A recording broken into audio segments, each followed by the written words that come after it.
Bien, buenas noches, bienvenidos. Empezamos esta sesión número 18. Hoy toca hablar del judaísmo parte 5. Como ya terminamos el Génesis, hermanos, vamos a hacer unas pequeñas reconsideraciones, una síntesis.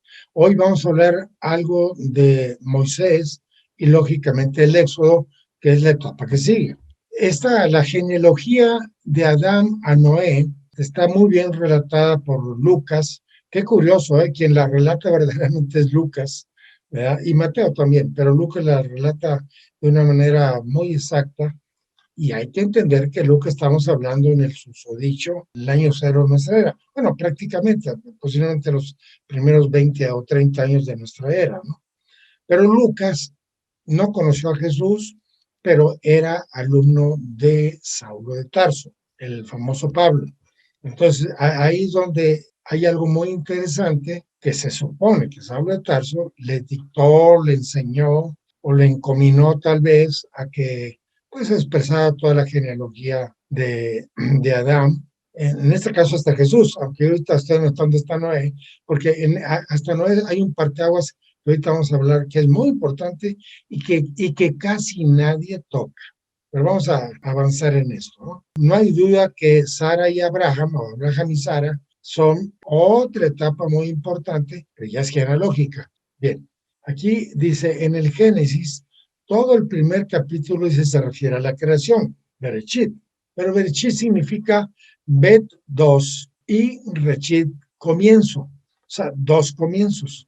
Y efectivamente, el ser humano tiene dos comienzos. Uno, pues que es terrenal, que la antropología pues tiene bastante información al respecto de cómo evolucionó el ser humano desde el reino animal con los antropoides hasta la fecha, ¿no? La antropología, pues ustedes saben que es muy vasta en sus investigaciones, aunque todavía existen dudas insondables, ¿no? El primer comienzo, vamos a llamar ahorita así, es terrenal. No hay duda, ¿eh? Es terrenal.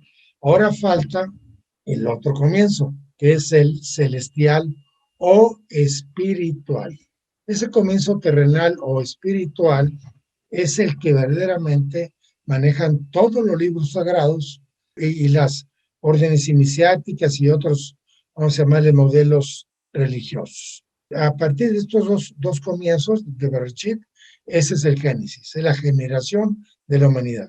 Yo tengo una tesis, hermanos, como se los he dicho varias veces, los que me escuchen por primera vez, o sea, yo tengo una tesis, ¿verdad?, de que esta humanidad fue de alguna manera manipulada por entidades de otros soles, vamos a llamarle ahorita, o hasta si quieren galaxias, no importa, o sea, es decir, extraterrestres, ¿no? Que les llamamos dioses. En los libros sagrados se le llaman dioses, siempre en plural, ¿eh? Siempre.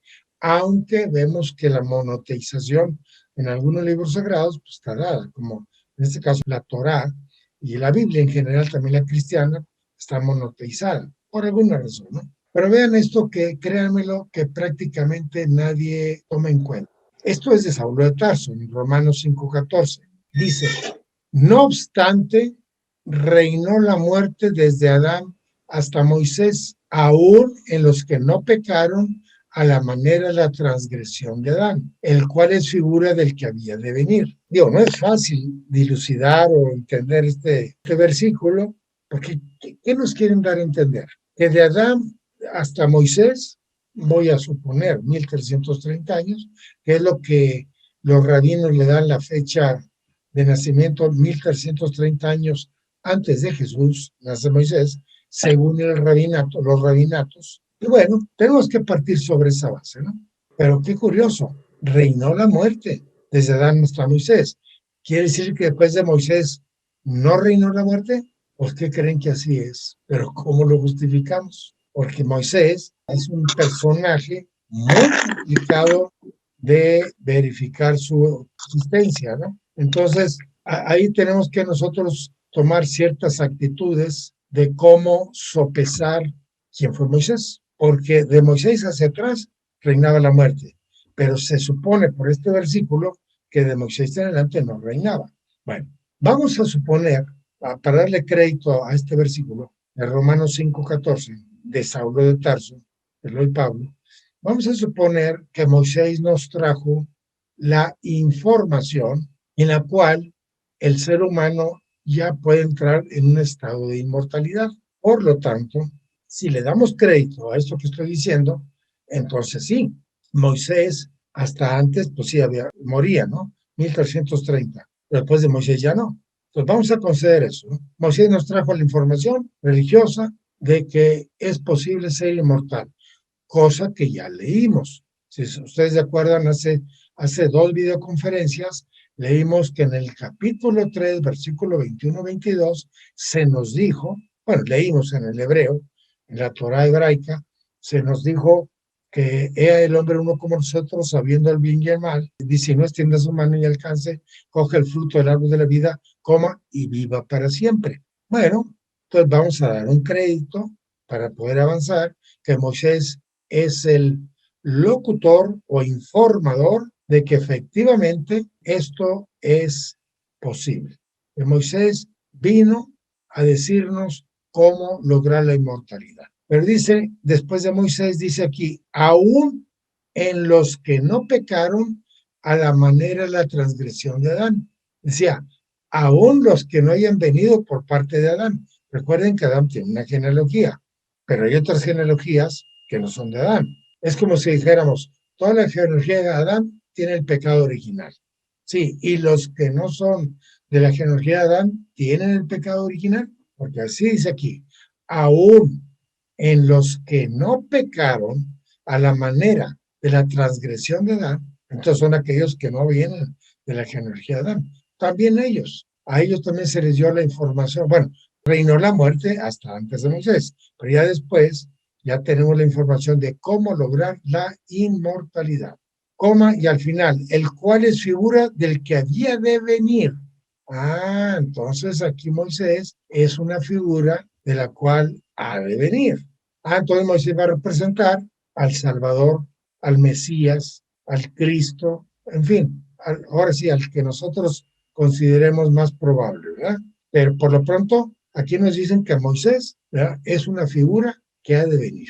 Eso hay que amarrarlo, es muy importante. Eso tiene un crédito, tiene un ángulo muy importante en el misticismo, ¿sí? Aquí nos dice, aquí les digo yo que hemos tenido 5 intervenciones de los dioses en esta humanidad, ¿sí? La primera, todo esto ya fue leído, hermanos, ¿sí? Ya fue leído en la Torá y en hebreo, ¿eh? O sea, sacamos una Torá en hebreo, abajo había una traducción, se llama transliteración del español en la Torá hebraica. Entonces eso ya lo leímos, lo estoy sintetizando ahorita nada más para llegar a ciertas conclusiones y poder pasar al Éxodo, que es el siguiente libro, ¿no? Dice en Génesis 1:6-7, donde es la primera intervención, ¿sí? Donde se criaron el varón y la hembra. Yo manejo mucho la gematria para aquellos que no conozcan la gematria, ¿ya? Sí les digo, por ejemplo, yo cuando manejo esto es que hay mensajes, ¿no? Por ejemplo, Elohim, lo tenemos aquí a la izquierda en español, aquí lo tenemos en hebreo, y aquí está su gematria. Vale 86, vale 14 y vale 5, ¿sí?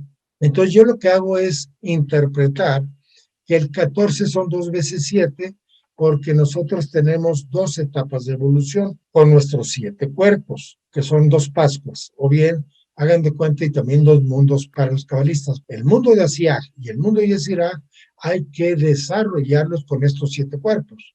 Entonces requiere un 14, que es el Vía Crucis, que se maneja en el cristianismo, o sea, en el camino al Gólgota, previo a la crucifixión de Jesús, ¿sí? Y el 5 es la quinta esencia. Estas cosas, hermanos, para aquellos que me escuchan por primera vez, tienen mucha fuerza porque hay que ir amarrando o analogando en otros lugares los números de la gematria, y es extremadamente sorprendente la concatenación, la analogía, la sincronía que hay en todo este tipo de información, ¿sí? En cambio aquí, Yahvé Elohim, más abajo, o sea, hijos de los dioses. Entonces, aquí tenemos ya 2 tipos de entidades. Los Elohim, que son los progenitores, los creadores, etcétera. Y los Ben Elohim, o sea, los hijos de ellos, porque sigue siendo en plural, ¿eh? Los hijos de ellos bajan a nosotros como programa y como entidades también, ¿verdad? Y nos dan un 4. O también este 112 se puede manejar en dos tramos, en 11 y en 2. O sea, 2 veces 11. La geometría es muy compleja porque ya me han dicho 2 que 3 por ahí. Oye, como que la estás componiendo, ¿verdad? La estás casi forzando. Pues da la apariencia que se está forzando la situación. Pero vean lo que a final de cuentas es lo mismo. 2 veces 11, o sea, 11 que digamos que sale, 2 veces son 2 creaciones, pero tomando en cuenta los 4 mundos o los 4 elementos, como sea, ¿no?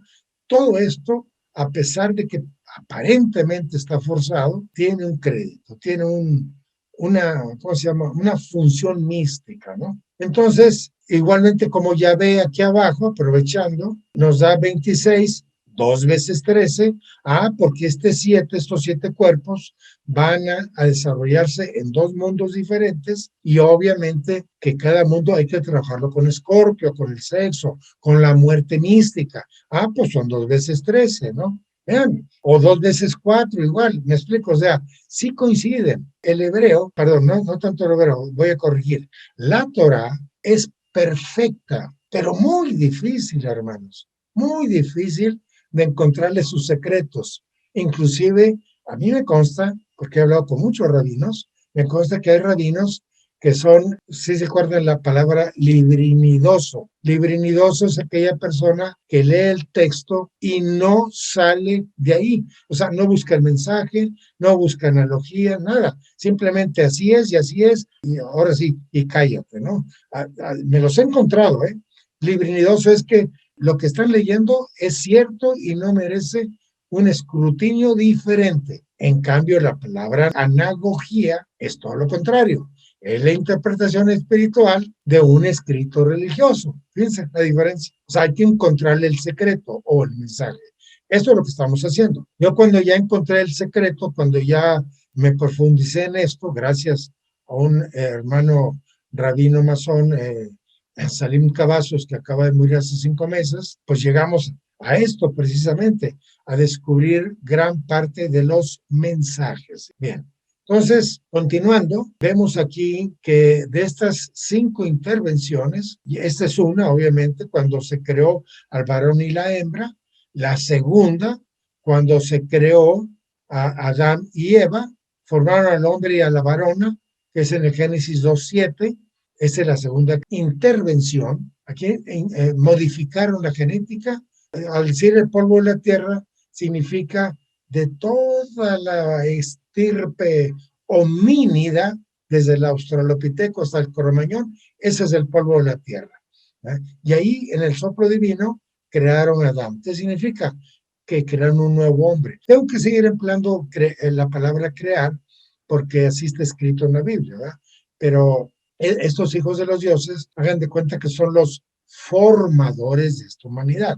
O sea, los Elohim son los creadores y los Ben Elohim son los formadores. Entonces, ahí tenemos 2 intervenciones. En el 4.1, Génesis 4.1, conoció a su mujer, la cual concibió y parió a Caín y dijo, adquirí, Caniti, un varón con ayuda de Dios. Esta es la tercera intervención, ¿sí? Y la cuarta intervención está en 5.3, cuando Adán engendró a Set. Eso es muy importante, porque Set, ahora sí, va a representar nuestra genealogía actual, pero esto es muy difícil que ustedes lo escuchen en otro lado. Caín es la genealogía material, vamos a llamarle endémica de la tierra, y Set es la genealogía espiritual de esta humanidad. Entonces nosotros tenemos 2 genealogías. Para esto el árbol de la vida, para que están familiarizados, la columna B es Caín y la columna J es Set. Y obviamente Moisés, él es el centro. Pero eso, ayúdenme a esperar, a tener tolerancia para después. Pero aquí hay 2 entidades muy importantes que sobrevivieron, Caín y Set. Pero aquí hay que tomar en cuenta que he dicho en otras ocasiones que en la J es Abel, porque murió. Sí, es correcto, pero cuando Abel entra ya en esta nueva forma, se va a llamar Set, obviamente, que también yo lo coloco en la columna de medio, que es Moisés, que es lo mismo, ¿no? Pues a ver si no confundí. En las 3 columnas del árbol de la vida va a ser Caín, la B, la J va a ser Abel, pero muere, lo mata Caín y se convierte en Set. Set es la del medio, que va a ser Moisés. Por eso les digo, es importante este tipo, donde dice, la cual es la figura que ha de venir. Ese es el Mesías. O sea, es el Set. Bueno, más bien es esa información divina que la trae Set y por supuesto la traemos nosotros. De aquí viene ser. O sea, nosotros tenemos que llegar a ser ese Set. Yo soy el que soy. Este Set, precisamente, es el verbo ser, ¿sí? Vean, como todo coincide, ¿eh? Claro, a veces no muy claro, pero quiero decir, no muy lineal, pero es, ¿no? Y ya la última está en 6:25, ¿no?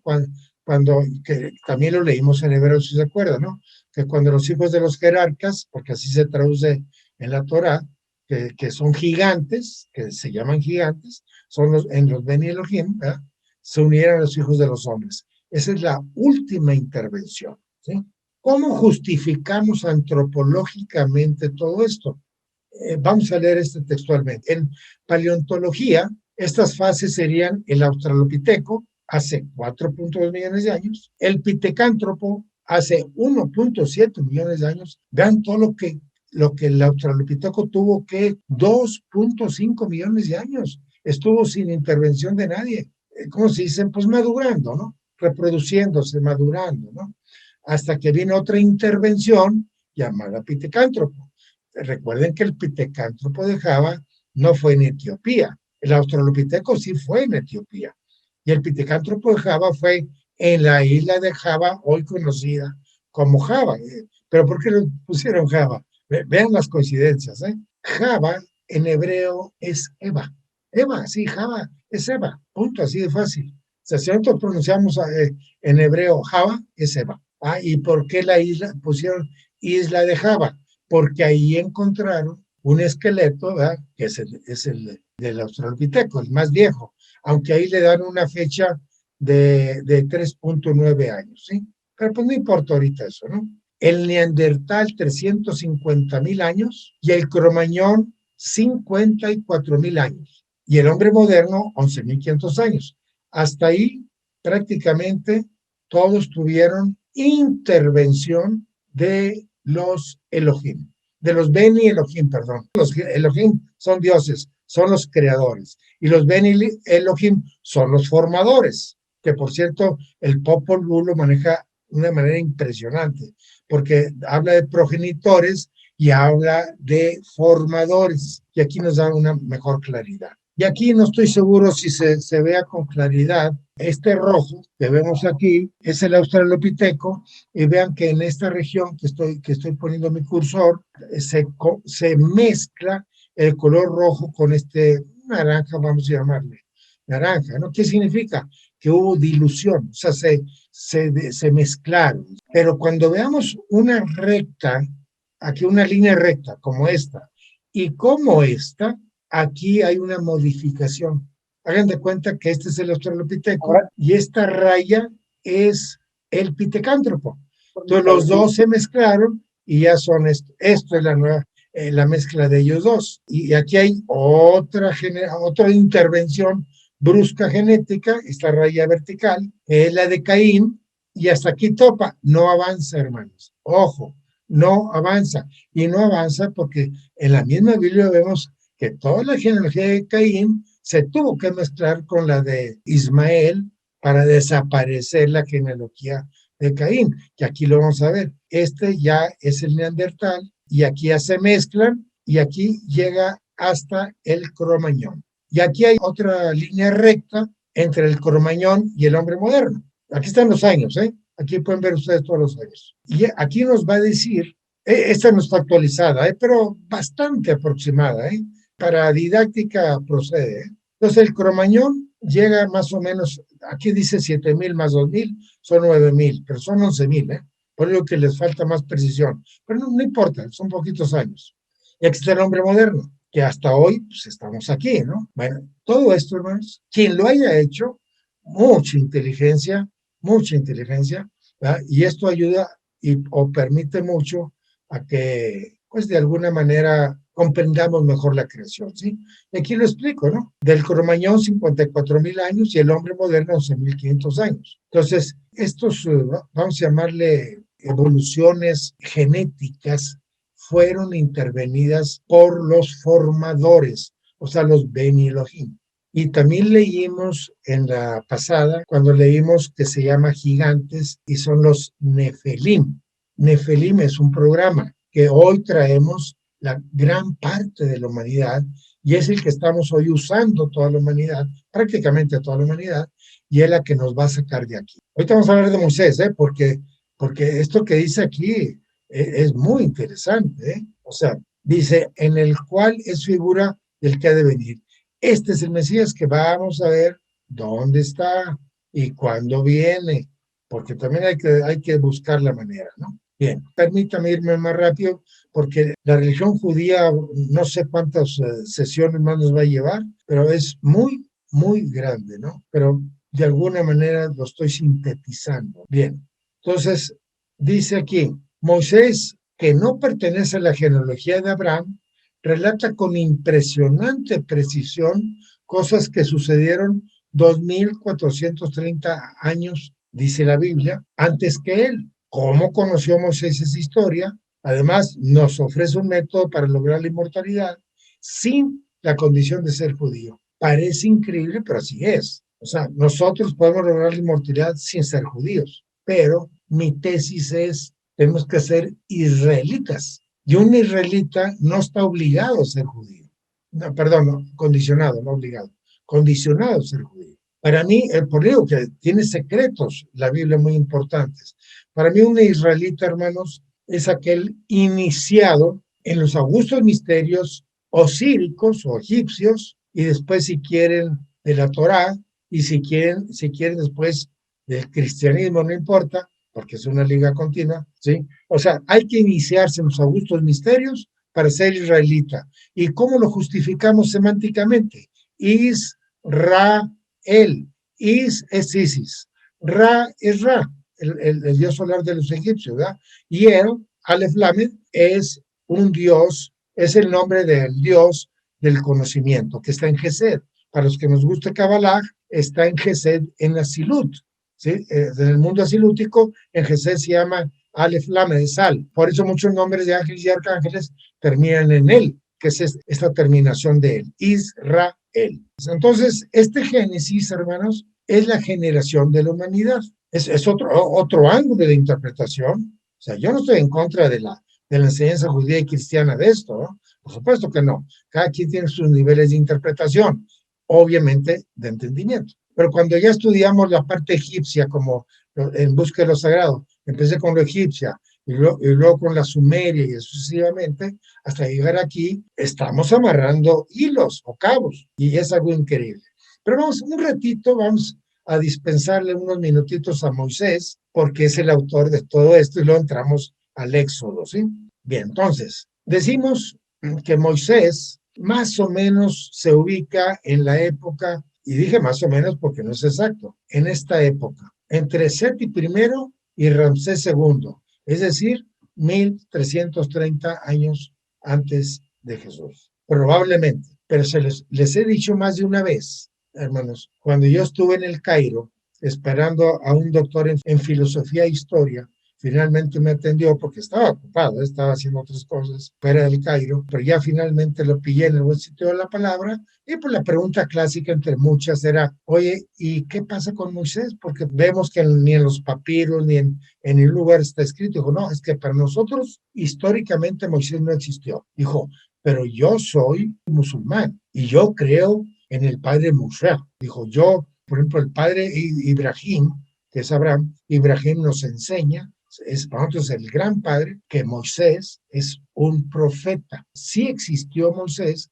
religiosamente, que quede claro, religiosamente Moisés sí existió, pero históricamente no, porque un historiador egipcio no va a encontrar en ningún lugar, hermanos, en ningún lugar, escrito, ni en jeroglífico, ni en demótico, en ningún tipo de escritura, en ningún papiro, en ningún lugar va a encontrar el nombre de Moisés. Pero además no van a encontrar que los judíos esclavos hicieron las pirámides. No está relatado en ningún lugar tampoco. O sea, las pirámides, lo poco que hay de sus construcciones, porque no sabemos cómo las hicieron, dice que pagaron, le pagaban a la gente, e inclusive les ponían habitaciones cerca, les daban de comer, etcétera. O sea, estaban bien atendidos, pero no eran esclavos judíos, eran de varias razas, nubios, judíos, cananeos, en fin, varias razas, ¿no? Pero no había lo que dice la Torá. Entonces, aquí viene algo importante, que es mi tesis, que la Torá hay que interpretarla religiosamente y con metáfora incluida. Porque si lo leemos a la letra, vamos a llamarle textual, pues no se le entiende. Además, vamos a encontrar que Elohim o Yahvé es un asesino y es un guerrero despiadado, en fin, con muchos, vamos a llamarle defectos, ¿no? En cambio, si le vemos de alguna manera el mensaje, vemos que es perfecto y que vale la pena estudiarle, porque ahí vamos a encontrar en estos 5 libros cómo lograr la liberación de este programa Nefelim, que es Set, ¿verdad? De los Nefelim, cómo lograr liberar, que es el Mesías, porque el Mesías está dentro de nosotros. Entonces, eso es lo que conviene que más o menos planteemos hoy. Que por cierto, cerquita de este año está Kenatón, ese rey que le llaman de alguna manera, no ateo, pero fue el que monoteizó a todo el panteón egipcio junto con Nefertiti, y les fue bastante mal, porque aparte hoy es día que no encuentran sus tumbas. Da la impresión que cometió tal error que ni fue digno de ser enterrado en el Valle de los Reyes, porque ya el Valle de los Reyes, los primeros faraones fueron en la dinastía 17, que coincide más o menos 1700, 1600 años antes de Jesús. Por lo tanto, en esta época de Moisés y de Akenatón, el Valle de los Reyes era un valle activo, pero tampoco existen las tumbas, tampoco en Nefertiti, Fíjense, qué interesante lo que es la historia. No sé si al rato vaya a aparecer, pero ahorita todo no ha aparecido, ¿no? Pero fue un faraón, vamos a llamarle, que monoteizó todo el panteón judío, lo hizo a un solo dios, que era Atón. Pero le fue mal, porque al morir él, por cierto, muy joven, también Nefertiti, que vivió un poquito de años después, regresa los siguientes faraones y restauran al politeísmo tradicional. Continuando, Moisés, personaje épico, porque pues, es lo máximo, mítico porque no existió, místico sin duda. Estos 5 libros son increíbles. Narrador anagógico, correcto, porque hace una interpretación muy interesante de la creación, ¿verdad? Y también se le considera creador de la religión hebrea como profeta, ahora judía, madre del cristianismo e islamismo, y de ahí en adelante muchas sectas. Esto es inobjetable, esto es historia. Pero el personaje de Moisés sigue siendo hoy un enigma, ¿no? Es el personaje principal de la Torá, llamado por los cristianos Pentateuco, libertador del pueblo hebreo de la esclavitud de Egipto en el año 1250, y no es cierto, ahorita lo voy a referir otra vez, legislador, líder, dramaturgo, profeta, e iniciaron los adultos misterios osíricos. Eso dice la historia, de la Biblia, perdón, que estuvo ahí en Egipto y que fue iniciado y bueno, que tuvo desarrolló muchas facultades, ¿no? Vamos a concederlo, ¿no? No hay problema. Pero el Pentateuco, ¿qué hace aquí? Si es lo mismo casi. Son 4 evangelios y el Apocalipsis. Son 5 libros de Moisés. Entonces el Deuteronomio es similar al Apocalipsis. Ya llegaremos al Deuteronomio, y es donde voy a hacer una analogía del Apocalipsis, que es cómo liberar el espíritu de este cuerpo físico. Esa es la verdadera liberación. Esa es la libertad del ser humano y la libertad que pregonan las religiones, los modelos iniciáticos, ser hombre libre y de buenas costumbres, sí, pero libre de estos campos, vamos a llamarle bioelectromagnéticos, que todavía nos someten a permanecer en la Tierra. Por eso somos reptilianos, porque todavía nos arrastramos en la Tierra en el sentido metafórico de la palabra. Y lo que hizo Moisés, 3 cosas muy importantes. La primera, informarnos de que si es posible ser inmortales, a que no lo condiciona. tenemos que ser uno como ellos, ¿eh? Está bien, no importa, ¿ya? Y aquí lo digo, ¿no? Israel propone, en la primera, él propone que es posible lograrla en este plano de manifestación, aunque la condiciona que antes debemos ser uno como ellos, ¿verdad? O sea, como los dioses. Esto lo vemos en el capítulo 3, versículo 22. Ya lo leímos hace dos videoconferencias. Pero ¿qué es ser uno como ellos? Mentalmente tener lo que se llama la iluminación. Leer afablemente toda la memoria neuronal que tenemos, el ser humano.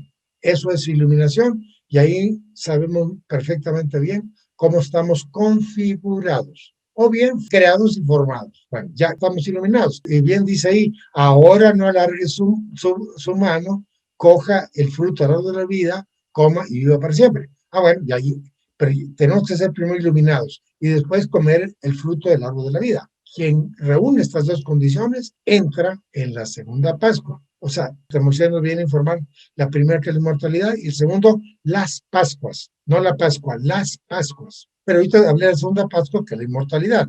Ya la que tercera Pascua es la resurrección y la ascensión. Estas Pascuas que nos viene a informar, viene, aquí yo digo, dice, en la Torá es en el Éxodo capítulo 23, versículo 15, y ratificada en Deuteronomio 1 al 8. En la cristiana, en Marcos capítulo 14, versículos 12 y 16, y todo lo relacionado a la última cena pascual. Tengo que mencionar esto porque hay varios de ustedes les gusta investigar. Entonces, si les gusta investigar, pues ya les doy los datos de cómo consultar. Entonces, ahí está esa ventaja. Bien. El tercero, muy mal interpretado. Bueno, pero igual, ahí les va. Yo siempre digo mi tesis, ¿no? Mi forma de pensar. Vamos a llamarle mi respuesta anagógica. ¿Cómo vamos a llegar a los creadores con esta forma divina o espiritual que tenemos? Mi conclusión, hablando rápido, tenemos que buscar dónde está el Jordán y tenemos que cruzar el Jordán y llegar a la tierra prometida. Pero ya dijimos en la pasada que Moisés no llegó a la tierra prometida. Él se quedó antes y le dijo a Josué, toma la vara, lleva al pueblo, o sea, a las 12 tribus, llévatelas, cruza el Jordán y te las llevas. Que por cierto, Moisés no escribió los últimos 6 capítulos del Deuteronomio, los escribió Josué. ¿Y por qué lo escribió Josué? Fíjense qué inteligente quien hizo la Torá, súper inteligente. Porque si lo hubiera escrito Moisés, pues se infiere que Moisés estuvo con ellos, ¿no? Pasó el Jordán y los llevó Jericó y todo eso. No. Dijo, ten la vara, Josué, y tú llévatelos. ¿Quién escribió los últimos 6 capítulos del Deuteronomio? Josué, porque él fue el autor de haber pasado, obviamente, el Jordán. Pero ahí viene lo curioso. Pasa el Jordán, se encuentra Jericó, ¿verdad? De la cual que con 7 trompetas destruir las murallas, ¿verdad? Esto es simbólico. Recuerden que la Torá es simbólica, no es histórica, porque la historia no existió, eso no existió, pero sí es un proceso para lograr la iluminación y la inmortalidad posteriormente, ¿no? Por eso hay que entender, hay que buscar el secreto o la anagogía, si gustan, o la metáfora en todo esto, ¿no? Pero no llegaron a la tierra prometida, no llegaron, porque Jerusalén, si es correcto que Jerusalén viene en Maquías 5, versículo 2, donde dice, tú Betlem Efrata, la más pequeña de las naciones, de ti nacerá, ¿verdad?, el liberador de las naciones. Entonces, ahí es donde los judíos, muy inteligentemente, dice, oye, si ahí van a ser el profeta, pues vámonos, como Miqueas nos dijo, vámonos a Betlem Efrata, la hoy Jerusalén. Y ya tomaron posesión ahí. Estamos hablando de mucho. Los palestinos ni existían. Los palestinos fueron gracias a los romanos en el año 70, que es otro tema histórico que ya se los mencioné en una de las cápsulas del cristianismo, ¿no? Que lo vamos a tener que referir otra vez, ¿no? Pero mucho antes de los palestinos son nuevos, hagan de cuenta, hablando con toda la historia, ¿no? Entonces, en Cananea estaban los judíos, obviamente, y se llamaban hebreos, porque los judíos son a partir de los macabeos, años 170, 180 años, antes de Jesús, cambian a judíos, pero pues hebreos, ¿no? Hebreos. Entonces, ¿qué hicieron? Forman en Betlem Efrata un asiento religioso para esperar al Mesías. Vean, qué curioso, ¿eh? A esperar al Mesías. Entonces, Saulo de Tarso, estamos hablando aproximadamente del año 60, posiblemente, por ahí más o menos, 50, 100, 70, no se puede precisar, porque no hay historia para que nos ayude. Inteligentemente, Saulo de Tarso se convierte en el nuevo proponente de interpretar la Torá diferente, porque Saulo de Tarso, alumno de Gamliel, nieto de Gilel, los más grandes cabalistas de la historia antigua de los judíos, ¿ya? Saulo de Tarso era alumno y encontraron que el Mesías es algo interno en nosotros. Y por cierto, y eso sí, son palabras de Saulo de Tarso, que se le llama alma viviente. Y ya después se traduce como Mesías viviente. Y entonces algunos historiadores califican así, que antes de Saulo de Tarso se buscaba un Mesías sufriente. Y a partir de Saulo de Tarso, y esto es judaico, es enseñanza judaica, y que a través de Saulo de Tarso se busca un Mesías viviente que está entre nosotros. Y en Mateo 28:20, precisamente, ahí se ratifica, esto es Saulo de Tarso, obviamente, pues, aunque haya sido Mateo, es gracias a Saulo de Tarso, donde hay una conversión de interpretación de un Mesías sufriente a un Mesías viviente. Y esto es lo que queremos decir, que la tierra prometida, el tercer templo de los judíos, la tierra prometida, la construcción del templo de los masones. Recuerden que los judíos tienen dos templos, el de Salomón, que fue destruido y no sabemos mucho de él, pero históricamente no hay testimonios. En cambio, el de Zorobabel sí hay testimonios, porque se empezó a construir en el año 516 antes de Jesús y lo destruyeron en el año 70 después de Jesús. Y Herodes trató de reconstruirlo y es el que hoy prácticamente tenemos ahí. Es un lugar de mucho, fíjense que no hay pleitos ahí, digo, a sus alrededores, sí, ¿verdad? Pero ahí no, ahí se respetan musulmanes, judíos, cristianos, muchas sectas, etc. Bueno, hasta los masones están ahí, aunque no lo saben, litúrgicamente, ¿eh? El masón litúrgicamente se encuentra ahí. Dice que el templo masónico se encuentra al este del Valle de Josafat, que al este está pegado al Valle de los Olivos, ¿verdad? Y ahí está Jerusalén, ¿sí? Pero tiene una lógica. El tercer templo, obvio que no está construido porque es metafórico. El tercer templo está en un estado etérico. Por eso se llama Nueva Jerusalén, Jerusalén celeste. También se le llama templo etéreo, porque es después de la inmortalidad, después de la resurrección. Pues entonces, y es saliendo del sistema solar para llegar al sistema zodiacal, que es donde están los creadores o progenitores. Los formadores están aquí en el sistema solar, o sea, son solares los formadores. En cambio, los creadores ya son zodiacales, para dar una ubicación o una interpretación. Bueno, esto no está construido, pero ¿dónde está el Jordán? Digo, hablando metafóricamente, el río Jordán está muy claro que está lo que ahorita es Palestina, de allá al norte, y baja hasta el Mar Muerto. No hay duda, esto es geográfico. No, pero no se refiere a ese, obviamente, ¿verdad? El Jordán tiene que ver con la J, con la Yud, porque es Jordan, ¿verdad? Empieza con Yud, y tiene que ver con la J, tiene que ver con Abel, tiene que ver ahora sí con Set y todo ¿cómo se dice? Ese enjambre muy difícil de interpretar que es la creación. Entonces, ahí en Jerusalén van a ser el nuevo Mesías, pero ojo, Jerusalén está entre nosotros. Betelehem, ¿qué es Betelehem? Bet, casa, lehem, pan, en la casa del pan. Entonces ya estamos hablando posiblemente, para lo que nos guste la alquimia y nos guste el segundo nacimiento y esas cosas, y también buscar agujas en el pajar, porque no es fácil. Betelehem es el Atanor, es la parte del cuerpo humano que se llama santuario también, donde vamos a trabajar con el vitriolo en el cuerpo interno para encontrar los secretos de la generación y los secretos de la vida. O sea, cómo se hizo la vida, cómo se puede uno acelerar la vida y todas esas cosas, que se llama palingenesia. Metempsicosis, no hay mucho que hacer más que seguir procreando humanidad. Esa es la metempsicosis, generaciones tras generaciones, ¿verdad? Pero Moisés nos viene a decir algo, esto ya se le tornó en los últimos capítulos, que hay que cruzar el Jordán y llegar a la tierra prometida. Ahora, la pregunta así obvia, lógica, pues, ¿cuál es la tierra prometida? Pues de dónde venimos.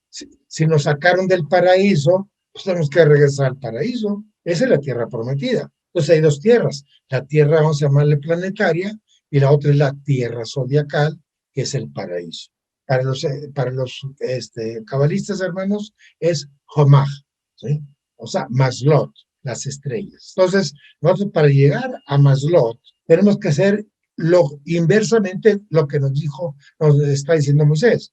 Si les tuvieron que poner túnicas, que es esta piel, este cuerpo humano material, o sea, al programa de los nefelim, ¿sí? Para sacarlo del paraíso y inervarlo en la humanidad, se le pusieron pieles, que estamos hablando ahorita del cromañón. Esa es la piel que le pusieron. Pero ahorita somos cromañones como hombres modernos, homo sapiens sapiens, que digo más arriba de este texto. Entonces nosotros para regresar al paraíso o a los creadores, tenemos que quitarnos esta piel. O sea, por ahí dicen que primero nos quitan la carne y luego los huesos se pudren, cosa que los huesos no se pudren, ¿eh? Pero dicen por ahí, ¿no? Hasta los huesos están podridos, ¿no? Bueno, dando a entender que ya no hay materia. Por lo tanto, lo que queda después de quitar la carne y podrir los huesos, como dicen por ahí, pues lo único que es el espíritu, que es el que va a regresar a su origen, porque nuestro origen, hermanos, están con los creadores. Por eso el enigma, hagan de cuenta, medular de todas las religiones y todas las sociedades secretas es regresar a los creadores, aunque está en singular, regresar al creador, no importa, al buen entendedor, pocas palabras, pero sí, con propiedad hay que regresar a los creadores, ¿sí? Y para regresar a los creadores, pues necesitamos primero la iluminación, luego la inmortalidad, y en este plano, que son los dos mundos que hablamos ahorita, los formadores son de Yesirach. El mundo de Yesirach es el mundo de la formación, ¿eh? Son los formadores.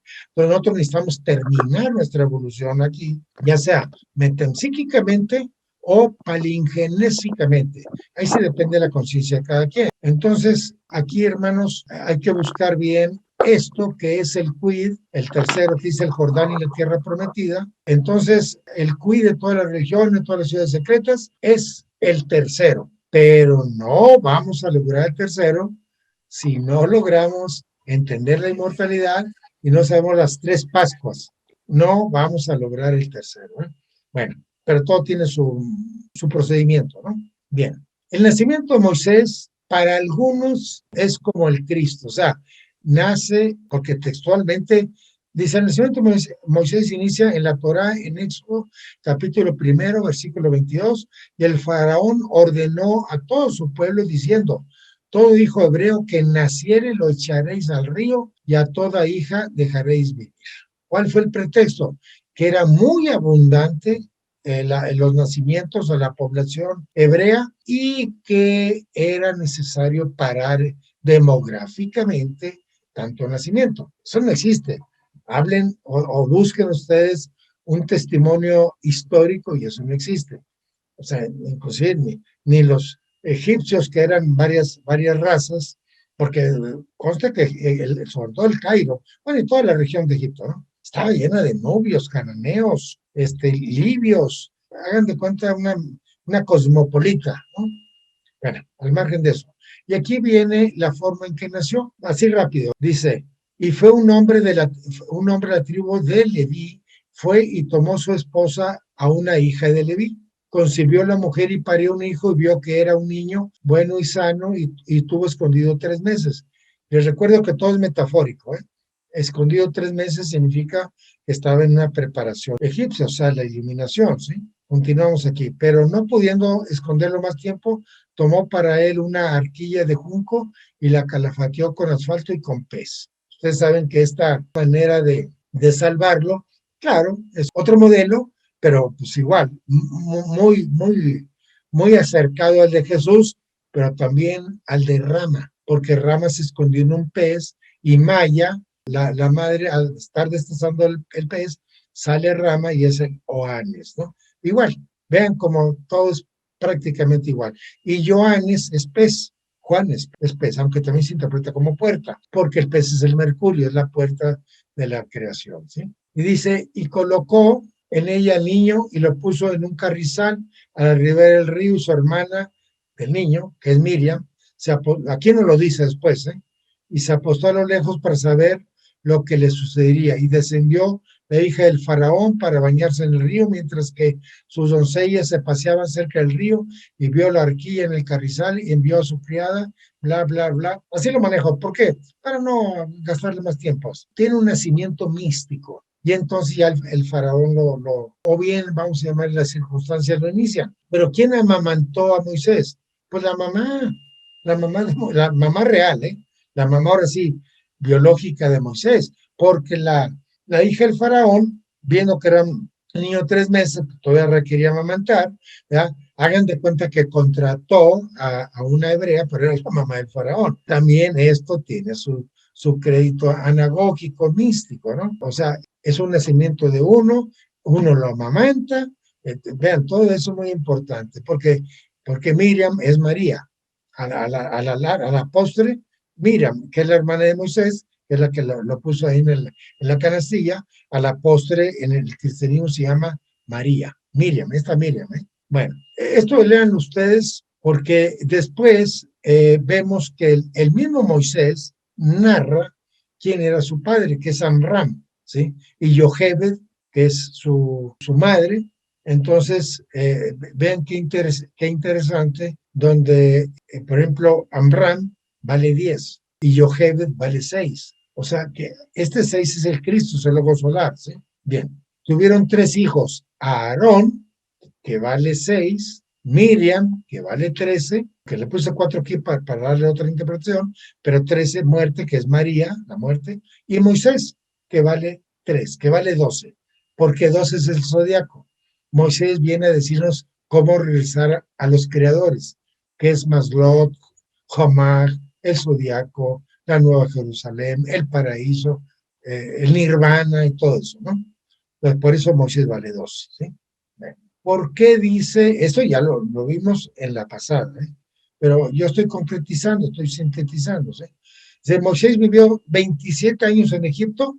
¿Cuántos libros tiene el Nuevo Testamento? 27. Moisés vivió 27 años en Egipto, 13 en Madián, tiene que ver con la muerte, 40 en Cush y 40 en el desierto, en total 120 años. Aquí evidentemente no hay una respuesta científica. En aquellos años, imposible de vivir 120 años. No, y olvídense, cuando Moisés escribe que Matusalén vivió 969 años, pues peor todavía, ¿no? Pero si le damos un crédito metafórico, simbólico, o sea, de mensaje místico, pues sí le podemos dar un crédito, porque si sumamos 27 en Egipto y 3 en Madián, nos da 40.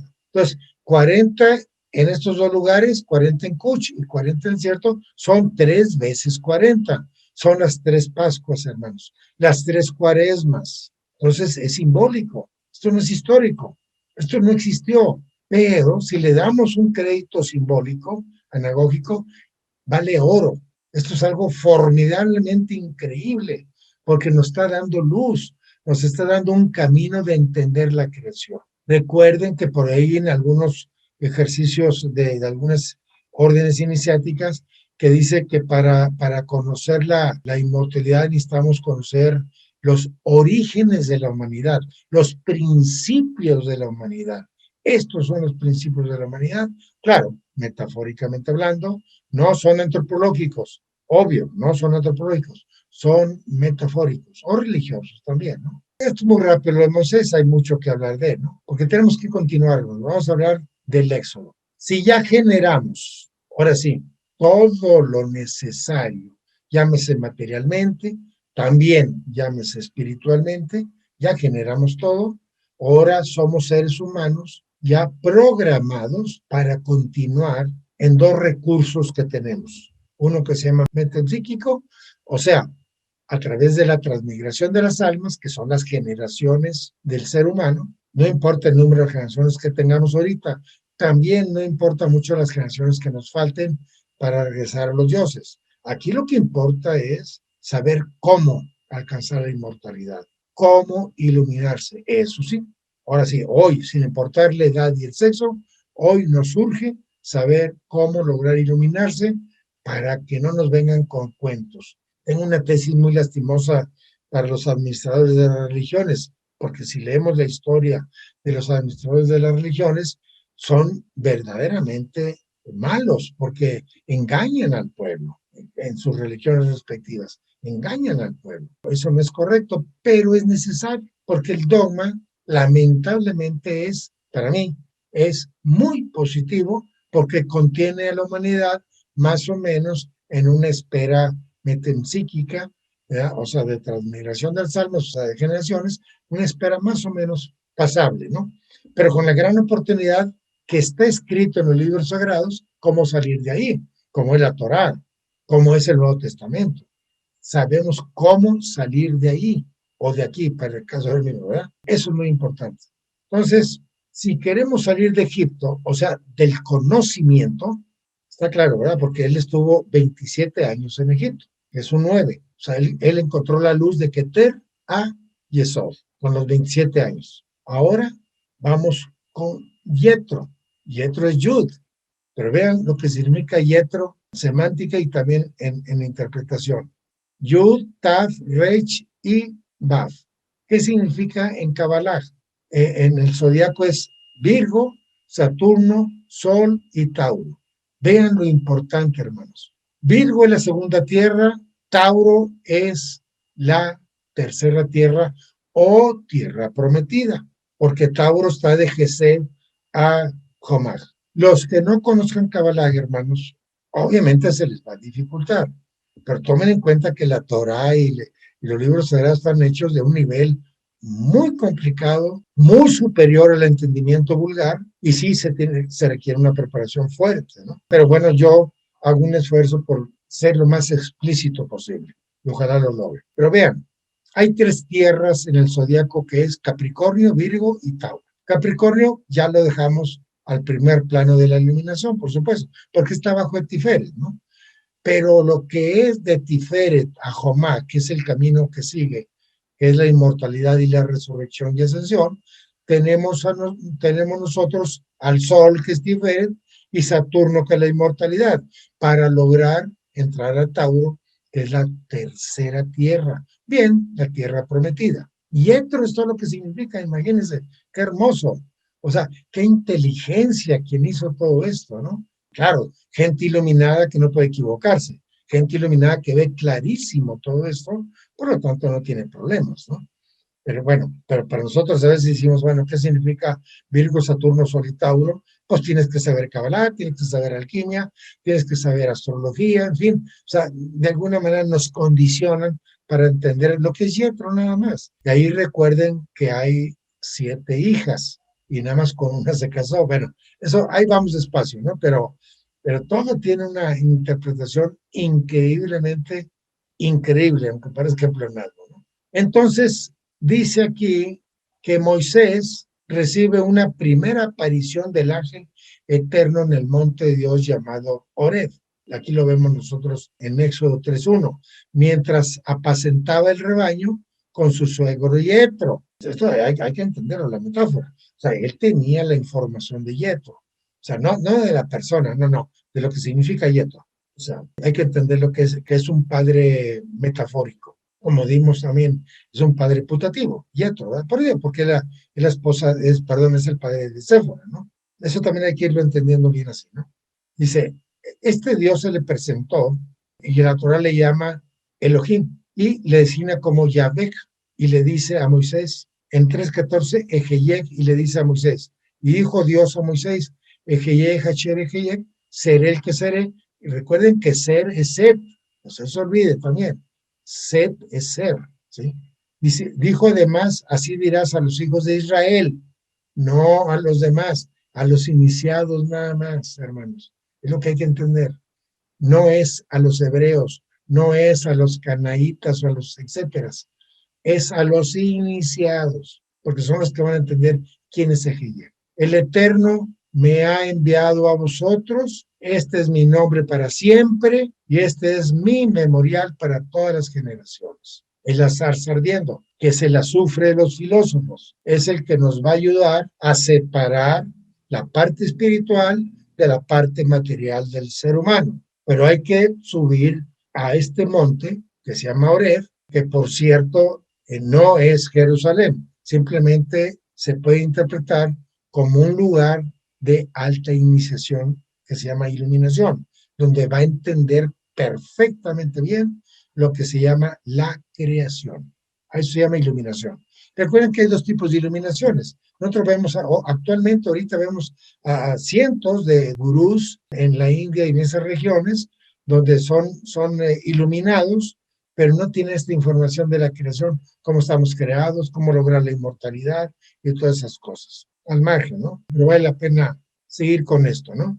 Bien. En cambio, los 6 gentilicios mencionados en la tierra prometida y corresponden al árbol de la vida, que se llama Otshim, ¿eh?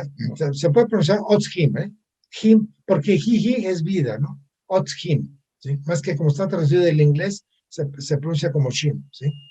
Los 6 senderos son 32, 31, 30, 29, 28 y 27. Para los que les gusta la cabalá, el tarot, la alquimia y la astrología, pero cabalística, tiene que ser cabalística, ¿sí? Aquí está la clave. Trabajando estos senderos, pues evidentemente llegamos a la inmortalidad, porque son senderos planetarios. Entonces, son de la parte inferior. Es para terminar lo que se llama la iluminación. El primer triángulo de abajo para arriba o el tercer triángulo de arriba hacia abajo del árbol de la vida. Entonces, aquí nos da una clave muy importante que tenemos entrar a esa iluminación y entender algo que yo le llamo imposible para casi toda la humanidad, y más para los rabinos. Dice, no hay peor enfermedad que la muerte, ya lo sabemos. O sea, la inmortalidad es la cura de la muerte, ¿no? En Éxodo 4, 24, 25, 26 se nos presenta un misterio muy profundo debe ser, que se antoja insondable.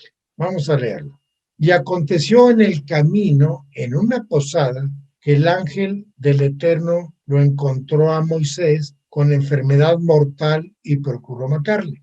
Esto quiere decir, hermanos, que cualquiera de nosotros, ahorita, cualquiera de nosotros tenemos un programa que se llama catabólico, es una enfermedad mortal. Nuestro programa catabólico nos va a matar. Nuestro programa, esta enfermedad mortal que estamos viendo ahorita, es nuestro programa catabólico que nos viene de los reinos vegetal, animal y homínido. Este programa nos viene de ahí. Pero vean lo que sigue. Les advierto que es muy difícil, pero no se desanimen. Y tomó Séfora un pedernal. Recuerden que es un pedernal. Es una piedra para generar fuego. ¿Te acuerdas? Es muy importante.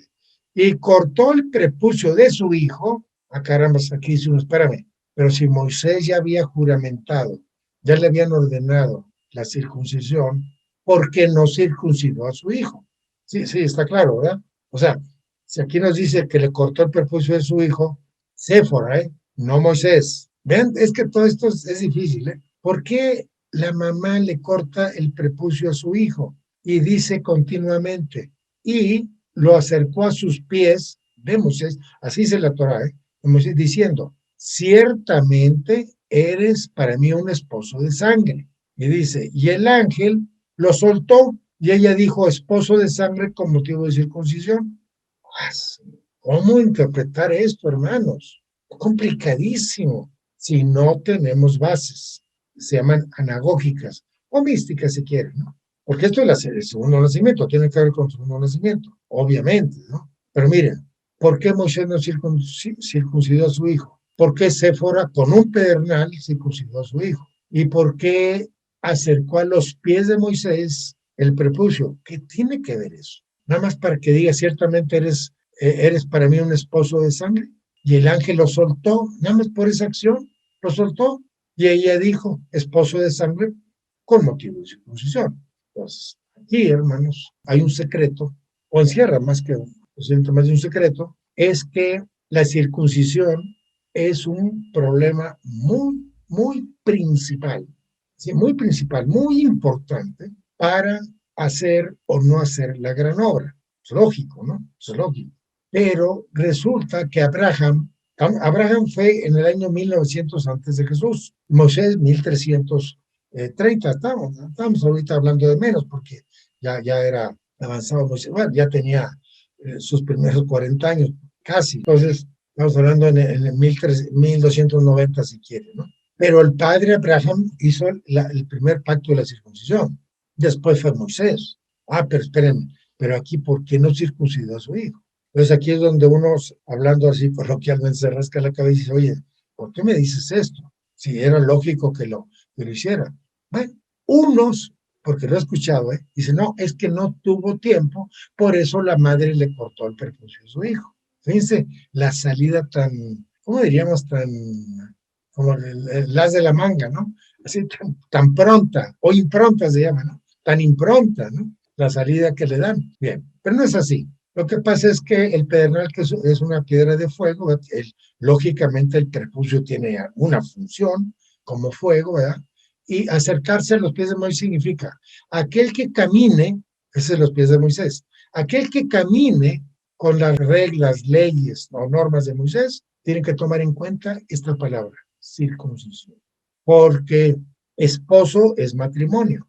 Entonces, el matrimonio, vamos a llamarle celeste, alquímico, evidentemente tiene que ver con la sangre, sin duda, y tiene que ver con el prepucio, ya sea dejado ahí o quitado, que se llama circuncisión. Yo hoy no me voy a meter ahí, imposible, porque esto es público, imposible. Pero se los dejo de tarea, como dice a veces Andrés Manuel López Obrador. Ahí se los dejo de tarea, ¿no? ¿Por qué?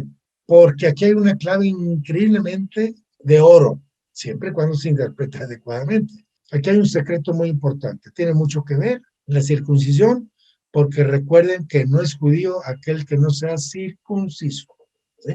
Ahí se los dejo de tarea. Tenemos nosotros aquí en Somefer, en la institución que manejamos, claro, tenemos clases de tarot, cabalá, sonido, color y alquimia, donde sí enfrentamos, vamos a llamarle esto de otra manera. Ahorita pues es público, ¿no? Así lo dejamos. Continuamos. Por una omisión mía involuntaria, no les puse en el texto de los dos anteriores la gematría de Génesis, ¿sí? Aquí tenemos dos gematrías, Génesis y Éxodo, ¿sí? Pero aquí se las puse porque no lo puse en la anterior, ¿no? Y para no mandarles otra vez la anterior, pues aquí lean, ¿no? La gematría de Génesis, aquí digo en dónde está, editado por Shabbatai, Dinar del Centro Líbano Hebreo y traducido al castellano por Jaime Benesra, etcétera, etcétera. Todo está claro. 50 capítulos, tiene que ver con la quinta esencia, 12 secciones, tiene que ver con el zodiaco. Todo esto está pensado, aunque es moderno, pero está pensado, ¿no? Bien. Estos 12 capítulos se llaman, como está aquí al lado izquierdo, en hebreo. Aquí está escrito en hebreo, aquí está la gematria y aquí está la traducción literal. En el principio Noé anda y vete y apareció, etcétera, etcétera, y todo suma 6. O sea, suma 5,793, suma 24 y suma 6.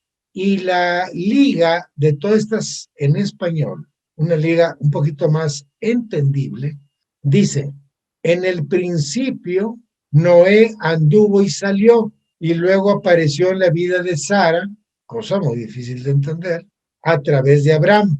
Ahora sí, esto es mío, a través de Abraham. Y se creó una genealogía que salió y fue enviada a residir en muchas generaciones, y al final se acercó a Dios y vivió para siempre. Esto es amarrando todo esto, hermanos, y dándole un contexto más entendible.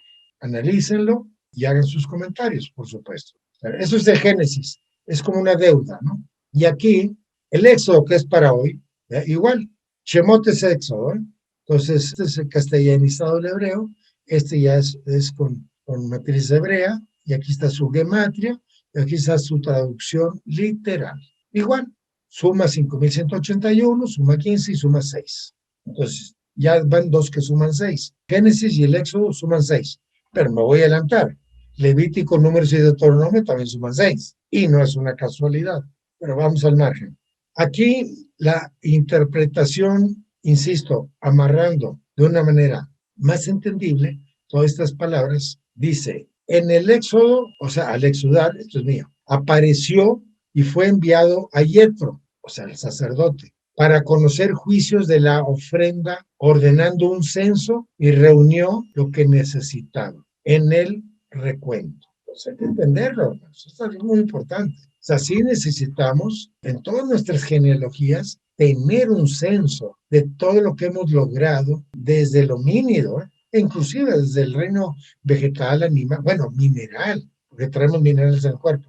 Tenemos que saber la parte mineral, vegetal, animal y homínida, y lógicamente humana de nosotros. Ese es el censo que tenemos que hacer, que son los secretos de la creación. O sea, tenemos que, nuestra obligación es revelar los secretos de la creación. Y este es el recuento que tenemos que hacer. Y esto que no lo vamos a abordar porque ya no es momento, pero un poco de genética científica se los agrego, pues para que vean que también la genética científica está muy apegada en todo esto. Bien, pues con esto termino, hermanos.